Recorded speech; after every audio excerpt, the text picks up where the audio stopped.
जय हिंद दोस्तों।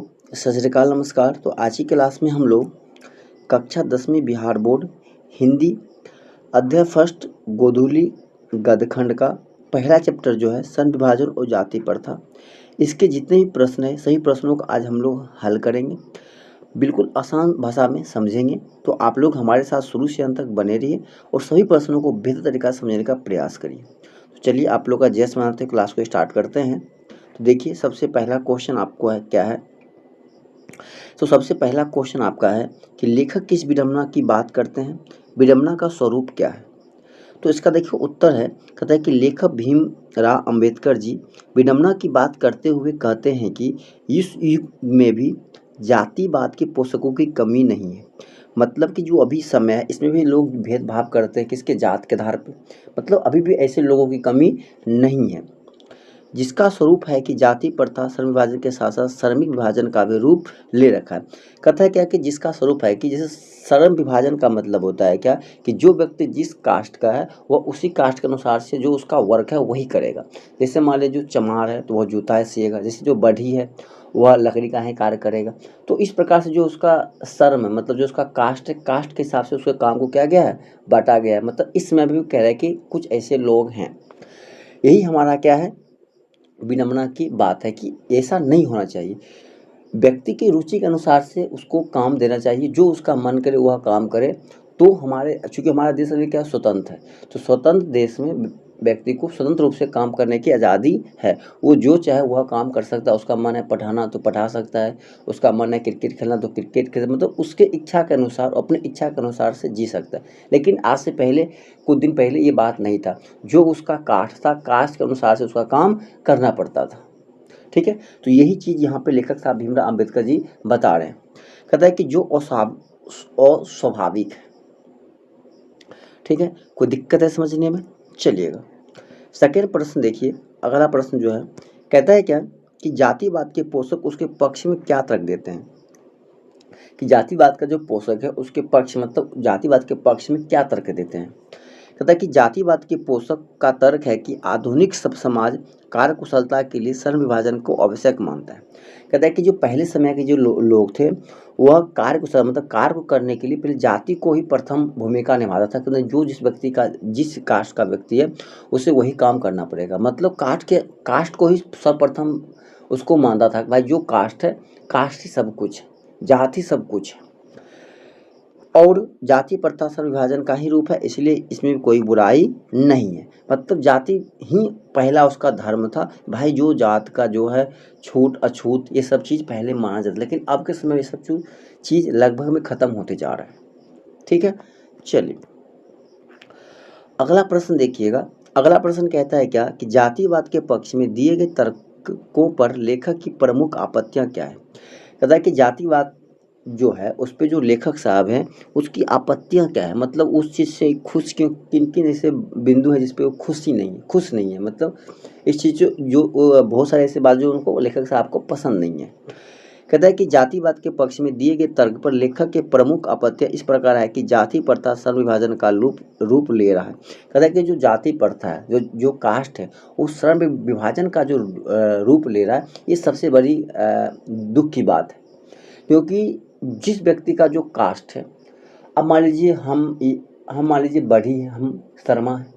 अब मुझे लकड़ी काम करने का पसंद नहीं था, हमको लकड़ी काम करना पसंद है, मुझे अब चौकी बनाना पसंद नहीं है, मुझे पलंग बनाना पसंद नहीं है। लेकिन मुझे मजबूरी में अगर यह काम करना पड़ रहा है तो हम क्या करेंगे, काम सही ढंग से नहीं कर पाएंगे। जब सही ढंग से नहीं कर पाएंगे तो हमारा व्यापार क्या होगा, अच्छे ढंग से नहीं चलेगा, तो हम क्या हो जाएंगे, बेरोजगार हो जाएंगे।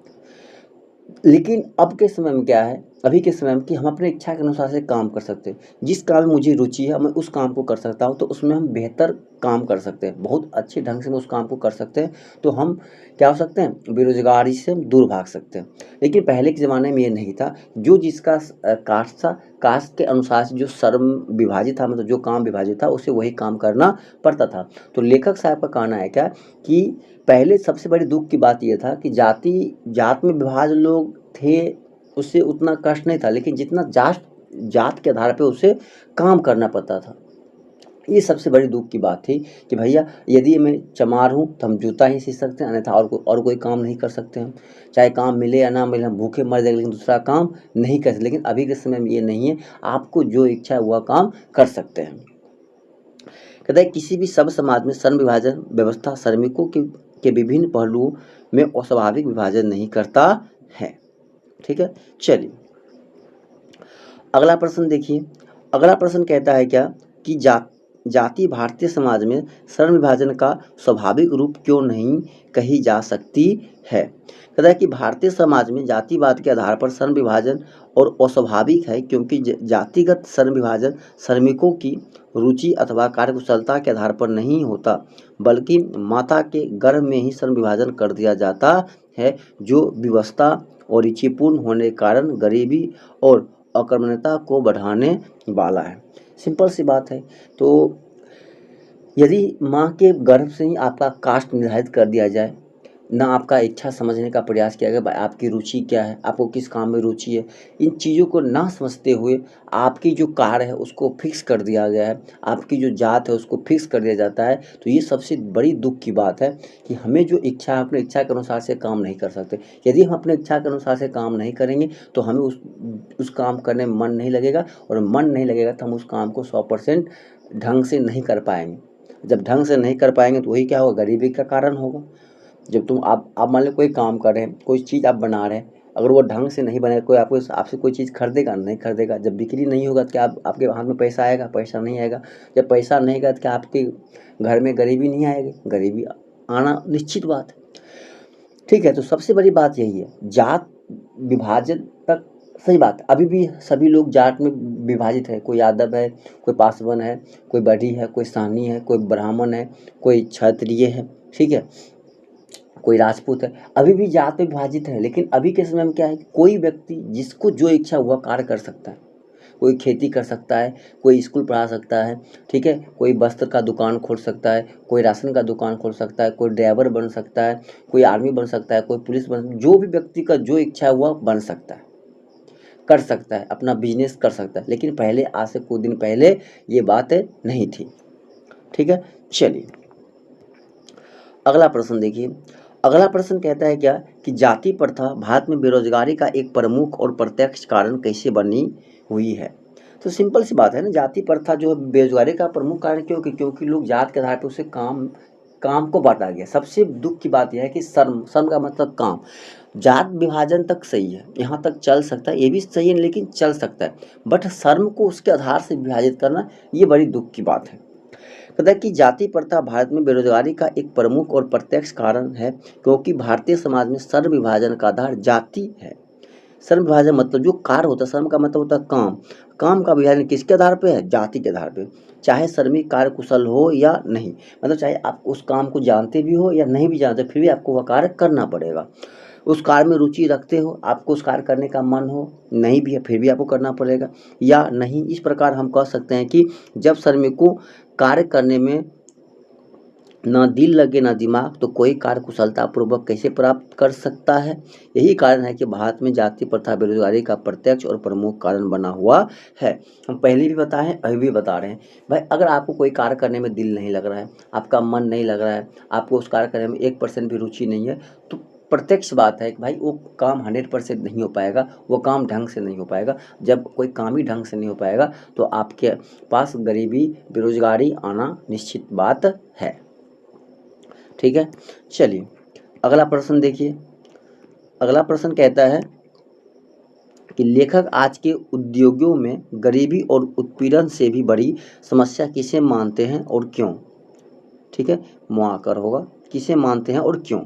कहता है कि लेखक भीमराव अम्बेडकर आज के उद्योगों में गरीबी और उत्पीड़न से भी बड़ी समस्या लोगों का निर्धारित कार्य को मानते हैं। मतलब जो जात के आधार पर उसके कार्य निर्धारित किया गया है उसको मानते हैं, क्योंकि अरुचि और व्यवस्था बस मनुष्य काम को टालने लगता है।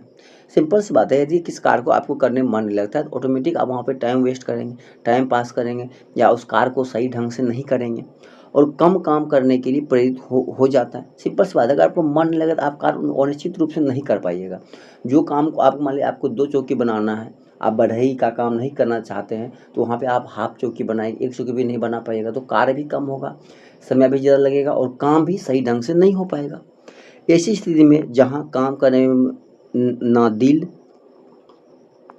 लगे और ना दिमाग, तो कोई कुशलता कैसे प्राप्त कर सकता है? कोई व्यक्ति कार्य को 100% कैसे कर सकता है? बिल्कुल नहीं कर सकता है। चलिए अगला प्रश्न देखिए। अगला प्रश्न कहता है कि लेखक ने पाठ के किन पहलुओं में जाति प्रथा को एक हानिकारक प्रथा के रूप में दिखाया है? कहता है कि लेखक ने पाठ के विभिन्न पहलुओं में जाति प्रथा को एक हानिकारक प्रथा के रूप में दिखाया है, जो इस प्रकार है। कहता है कि अस्वाभाविक श्रम विभाजन, बढ़ती बेरोजगारी और रुचि और व्यवस्था में श्रम का चुनना, गतिशील एवं आदर्श समाज तथा वास्तविक लोकतंत्र का स्वरूप आदि, ये सभी क्या है कि जाति प्रथा का प्रमुख बातें हैं। सच्चे लोकतंत्र की स्थापना के लिए लेखक ने किन विशेषताओं को आवश्यक माना? सच्चे लोकतंत्र की स्थापना के लिए लेखक अनेक विशेषताओं को आवश्यक माना। बहुविध हितों में सबका भाग समान होना चाहिए, सबको उनकी रक्षा के प्रति सजग होनी चाहिए। तात्पर्य है कि हमें समाज में दूध और पानी के मिश्रण की तरह भाईचारे की भावना होनी चाहिए। हमें साथियों के प्रति श्रद्धा और सम्मान होनी चाहिए। मतलब जितनी भी समाज में लोग रहते हैं सभी को एक समान मानना चाहिए, सभी को एक जैसा एक जैसा समझना चाहिए। भाई कोई ऊंच नीच नहीं समझना चाहिए, जात के आधार पर उससे भेदभाव नहीं करना चाहिए, सभी मिलजुल कर रहना चाहिए। तो ये क्या है, सच्चे लोकतंत्र की क्या है स्थापना है, सच्चे लोकतंत्र की भावना है कि लोग मिलजुल के रहना चाहिए। ठीक है, सभी को अपना भाई मानना चाहिए। ठीक है, किसी के साथ दुर्व्यवहार नहीं करना चाहिए। ठीक है, तो दोस्तों आप लोग कमेंट करके ज़रूर बताइए कि आप लोग का हमारा क्लास कैसा लगा। दोस्तों यदि आप प्रत्येक क्लास का PDF प्राप्त करना चाहते हैं तो आप टेलीग्राम पे जा करके, ठीक है, वहाँ से आप NV मैथ्स मैजिक, जो आपके चैनल का नाम है, ठीक है, NV मैथ्स मैजिक सर्च करिएगा, NV मैथ्स मैजिक सर्च करिएगा। वहाँ से जा कर के आप चैनल ज्वाइन कर सकते हैं, या इस वीडियो के डिस्क्रिप्शन में इस चैनल का लिंक है, वहाँ जाके आप डाउनलोड करिए। आपको प्रत्येक क्लास का नोट PDF में मिल जाएगा बेहतर तरीक़ा से, कोई वाटर मार्क भी नहीं रहेगा, आप कहीं भी उसको यूज कर सकते हैं। ठीक है, पढ़ने के लिए सबसे सुविधा होता है, क्योंकि PDF से क्या होता है कि आपको कोई भी चीज़ परफेक्ट मिलता है। ठीक है, ताकि इस चीज़ को पढ़ने में आपको क्या होगा, आसान होगा। वहाँ पे आपको ऑब्जेक्टिव भी मिलेगा, सब्जेक्टिव भी मिलेगा, ठीक है, मॉडल सेट भी मिलेगा। इसीलिए आप लोग ज्वाइन जरूर करिएगा और आप लोग कमेंट जरूर करिएगा हमारा क्लास आप लोगों का कैसा लगता है। ठीक है, इसी प्रकार से आपको हर सब्जेक्ट का यहाँ पे क्लास कर देखने को मिलेगा, चाहे हिंदी हो, संस्कृत हो, मैथ हो, सोशल साइंस हो। ठीक है, सभी क्लास का नोट आपको यहाँ पे मिलेगा, चाहे साइंस हो। ठीक है, तो चलिए आप लोग का जश्न मनाते हुए क्लास को यहीं पे ख़त्म करते हैं। तब तक के लिए जय हिंद, जय भारत।